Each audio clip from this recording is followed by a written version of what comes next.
Mm-hmm. We're live. Welcome to Mountain Fun Life and Get Married in the Smokies. My debut today here on Mountain Fun Life, and I'm very proud of this and very thankful for the opportunity here. DDX Studios and a chance to showcase weddings and events, showcase wedding professionals, and really let everyone know what we are about. So I'm very happy to get into another segment, and stay tuned here in just a moment after the intro. I have another special guest with me today on Get Married in the Smokies.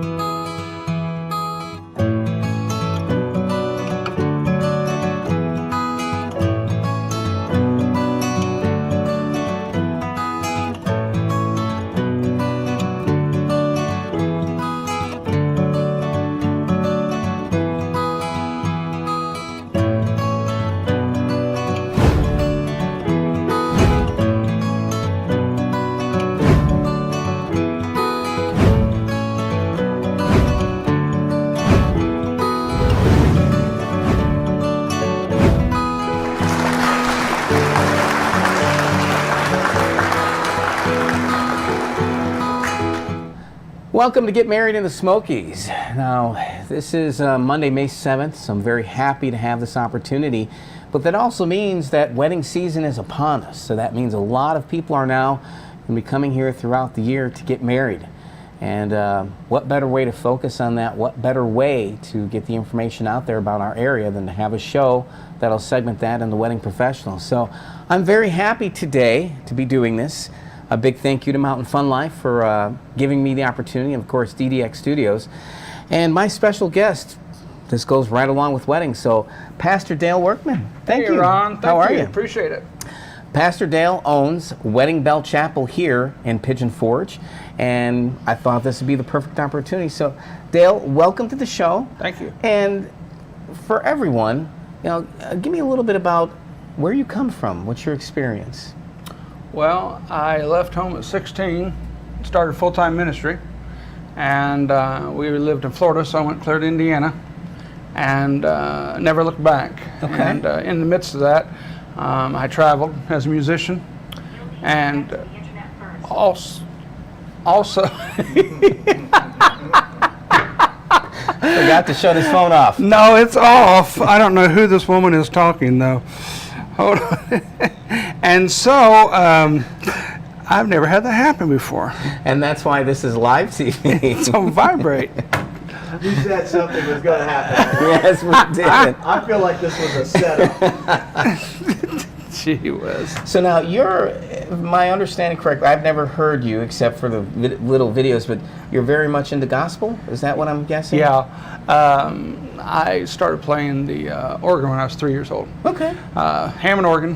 And so everybody thought I was black instead of white when they heard me on radio or stuff. So, but I'm very much white. Yeah, but I've got more soul in me than most black people do. So we're good. We came for a vacation. Yes. To the Smokies, and I always wanted to live here. I love the mountains. And so I came here, the reason why most people do is because of not just the mountains, but the people. Yeah. I like the laid back lifestyle. Not as much crime, those type of things. So I made a conscious choice to move here, started working at a wedding chapel, and then wound up owning the wedding chapel. And that's been almost 10 years ago now. Okay. Yeah. Okay. And so you've been in ministry for quite a few years. This is since I was 16. And you've been performing ceremonies for that long too? About 10 years. Okay, it's about 10 years. So I'm 26 now. If you see the reactions, because this is live and that was not the truth. Okay. So you mentioned the fact that you were involved with this chapel. Yeah. And what was your involvement originally with it? Well, originally I was just a minister that they had hired, and then I got involved in other aspects of it, the marketing and all kinds of things. And then for one reason or another, they decided that they were going to leave, and so they did. And then, so anyway, they were gracious and left the chapel to me. And so when I acquired it, I never stopped. And I developed it, continued marketing, and it's grown into what it is today. And if I'm not mistaken, I believe we're on par for 2,600 plus weddings this year. Wow, 2,600. 2,600. Now that is a lot, and you're looking at an area here that has anywhere between 8 to what, 14,000 weddings, roughly? We're close to 20,000 if you take into account renewals. Right. Ceremony-wise, we probably do close to 20,000 weddings. Okay. Yeah. Makes sense. Yeah. And I would assume, this is just my assumption, but the majority of that, of course, is destination. People, people don't come here but to relax, to enjoy, the shows and things. Right. But there's very few places in the United States that you can go to, other than maybe Vegas even. And I think we're actually exceed Vegas in this aspect, that you can come here and have your honeymoon at the same time that you're getting married, unless you go to the beach or something like that. Right. But for for the family, I wouldn't consider Vegas a family-friendly place. But Depends on the family. Depends on which family you have, But for the most part, either you're going to go to the beach or you're going to come someplace like this to Exactly. get married with your family. Exactly. Yeah.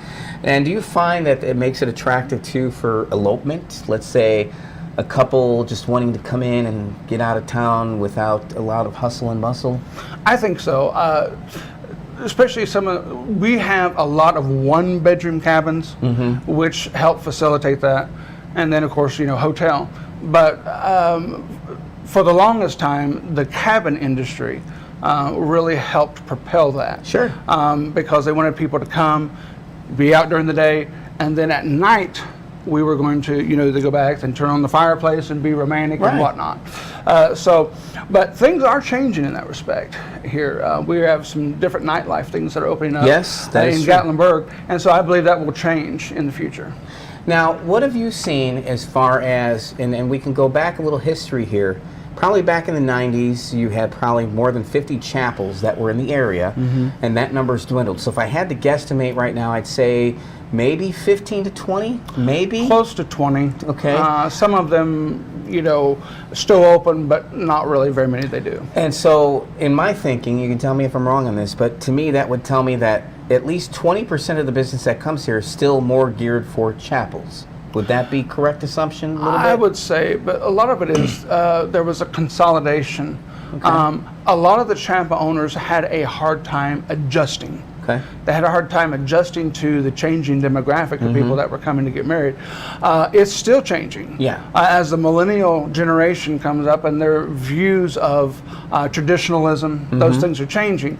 But there's still enough people of middle age or that come from really traditional conservative Sure. church backgrounds that want to have something of a similitude of what mom and dad had. Right. There's enough of them that there's still a demand for chapel weddings, and of course then renewals. So what would you say to like someone who comes here, they want to start a business and they go, well, I don't know, is there enough business for another business to come and set up shop? As far as chapel, As far as just weddings in general? I believe there is. However, I don't believe that it would be a box cookie cutter Right, type thing. right. It would have to be something that was a niche Sure. that you are filling. And the biggest thing would be, if you're going to do that, you would have to market it in such a way that it is appealing to those, and you're going to get business from those that are looking for that. Right. No, I get that completely. So now, from going from someone who worked at the chapel to someone who now owns that business, what is something that you've learned about that you didn't learn about it before? What is something more now that you look at differently because you own the business in respects to how you book it, and do you ever get a certain point of like, my phone's not ringing, what's going on, or you just kind of go with the flow? Yeah, you have to learn to be concrete in your objective. Right. However, I would say the number one thing, and this works with any business, is not becoming emotionally involved. Right. Because if you're emotionally involved, then you're not objective. The second thing I would say about it is, you never make the wedding about you. It's about the couple, not you. I don't care if they want to put polka dots on their flower bouquet. You don't have to live with it, you Right. know.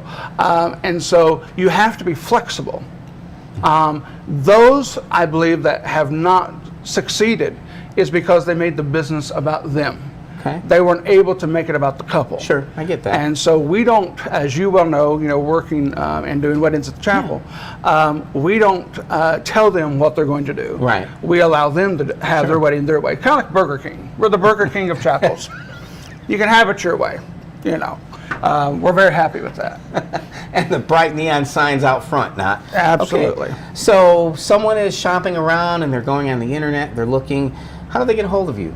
Well, the best way to do is to first go online, weddingbellchapel.com. Okay. Then the second thing that they'll want to do is contact us by phone 865-228-5014. And then we can check availability. Sure. Now, we have limited availability. I mean, we stay fairly full, especially as you're getting into the Friday and Saturdays. Right. It is extremely full. But we can still try to fit you in. Now, if you have like a larger wedding and Sure. a lot of pictures and a lot of guests and stuff, sometimes we can't squeeze you in. Facebook, Instagram. I learned it's not pentagram the other day. It's Instagram. There's a big difference. Yeah, there is a big difference. Twitter. We're even on Twitter. Okay. But the main thing is going online, weddingbellchapel.com, calling us 865-228-5014, and then we can let them know what availability we have. Awesome. Well, I encourage you, again, if you're viewing this and you're looking for a place to get married and want to know what's out there, encourage you to go to weddingbellchapel.com. Not only does their site have packages and pricing, but there's also letting you know how to obtain a license and what you need to do when you're coming to the area. So it's very informational as well. So please check out weddingbellchapel.com, and Pastor Dale would love to help you guys get married. And thank you so much for Thank being a you. part of the show. Appreciate it. Thank you for tuning in to Get Married in the Smokies, as we're going to continue to host a variety of different businesses and let people know what's going on in the area. And I thank you for tuning in. And again, if you have any questions, message Mountain Fun Life or message me. I'll be happy to answer them for you. Or if you'd like to be a part of the show, either way, just let me know. I'm here for you. Again, my name is Ron, and you've been tuning in to Get Married in the Smokies, part of the Mountain Fun Life family. And we'll see you again soon.